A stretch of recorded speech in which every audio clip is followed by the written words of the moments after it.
50 वर्ष हो रहे हैं, मुझे बोलने का मौका मिला, इसके लिए मैं आपका बहुत बहुत आभार और धन्यवाद देता हूं। ये वंदे मातरम जिस तरह के हमारे पूर्व में कांग्रेस पार्टी के नेता गौरव गोगोई ने जो बात रखी, उस भावना से जोड़ता हुआ और वंदे मातरम की भावना से जुड़ता हुआ, जिस समय कलकत्ता के कांग्रेस के अधिवेशन में रविन्द्रनाथ टैगोर जी ने गीत गाया, उसके बाद लोकप्रियता इसकी आम लोगों के बीच पहुंच गई। और जब कभी भी लोगों को अंग्रेजों के खिलाफ लड़ना होता था तो यही वंदे मातरम का नारा देकर के लोगों को जोड़ने का काम करते थे। हमारा कोई भी आंदोलन रहा हो, स्वदेशी आंदोलन रहा हो, उसमें भी हम लोग इसी नारे के साथ चले। वंदे मातरम को लेकर के हम लोग इतना देश को एकजुट कर दिए कि अंग्रेज घबराने लगे।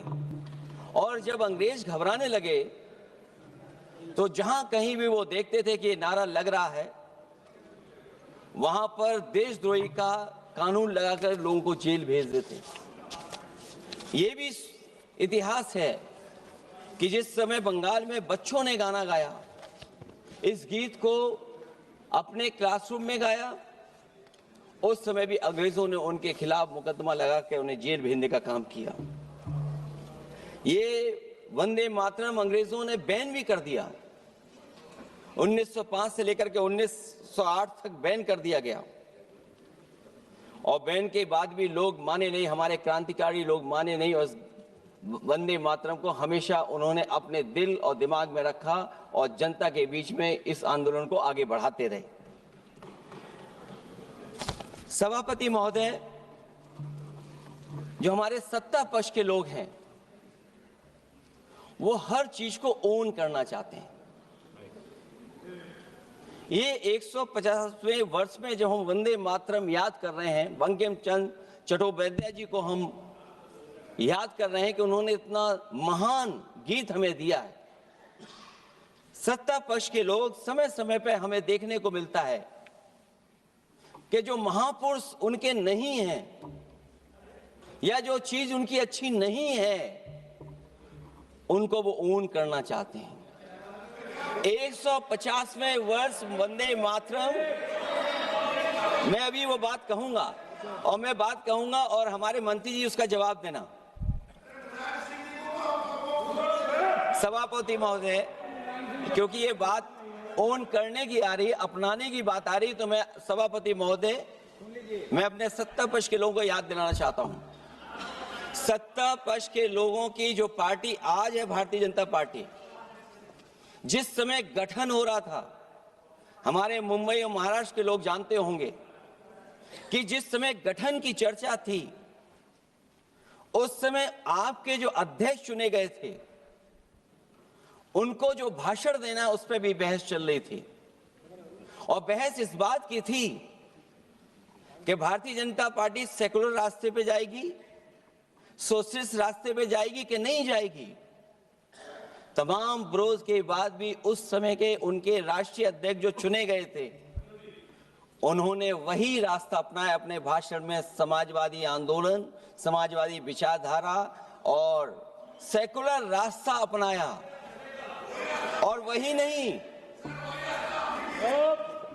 नहीं, जो उनका मंच था, उसमें जयप्रकाश जी की तस्वीर लगा करके भी उन्होंने लोगों को ये भ्रम फैलाने की कोशिश की कि जेपी के रास्ते पर भारतीय जनता पार्टी चलेगी। बताएं माननीय मंत्री जी, आप कितने सेकुलर हैं आज, कितने सोशलिस्ट हैं आज? अभी गौरव गोगोई जी ने ठीक कहा, इंडिगो का हवाई जहाज उड़ नहीं रहे हैं, उड़ नहीं रहे कि उड़ाए नहीं जा रहे हैं? उड़ाए नहीं जा रहे। और क्या बात कही गई थी कि गरीब भी उसमें चल सकेगा।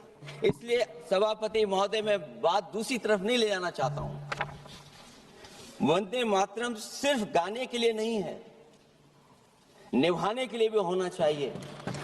सभापति महोदय, आज हम आकलन करें, पीछे मुड़ करके देखें कि हम इस वंदे मातरम को कितना निभा रहे हैं। जिस वंदे मातरम ने आजादी के आंदोलन में सबको जोड़ा, आज के दरारवादी लोग उसी से देश को तोड़ना चाहते हैं। ऐसे लोगों ने सभापति महोदय, ऐसे लोगों ने पहले भी देश के साथ दगा किया और आज भी कर रहे हैं। ये चर्चा तो जोड़ने का काम करेगी ना अखिलेश जी, क्योंकि आज वंदे मातरम की चर्चा वही मैं कह रहा हूँ, वंदे मातरम में जोड़ने का ही काम करेगी। वंदे मातरम कोई दिखावा नहीं है, ना ही राजनीति का विषय है। क्योंकि सभापति महोदय, हम जब ये चीज इनके विचारों से, इनके भाषणों से जब बात सुनते हैं तो ऐसा लगता है कि वंदे मातरम इन्हीं का बनवाया हुआ गाना है। जिन्होंने सभापति महोदय, जिन्होंने आजादी के आंदोलन में भाग ही नहीं लिया है, वो वंदे मातरम का महत्व क्या जानेंगे। सच तो ये है कि सरफरोश लोग वंदे मातरम दिल से बोलते थे। उन आजादी के दीवानों के खिलाफ कुछ लोग अंग्रेजों के लिए जासूसी और मुखबिरी का भी काम करते थे।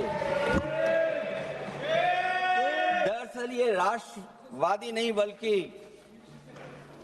राष्ट्र विवादी लोग हैं।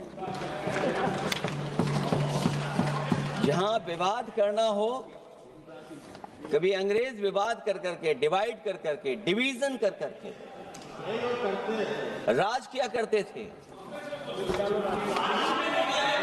सभापति महोदय, आज भी वही रास्ता कुछ लोग अपना रहे हैं। वो डिवीजन का रास्ता अपना रहे हैं, डिवाइड का रास्ता अपना रहे हैं, दरारवादी रास्ता अपना रहे हैं। इनका इतिहास खंगाला जाए कि इन्होंने आजादी के पहले और आजादी के बाद वंदे मातरम क्यों नहीं गाया।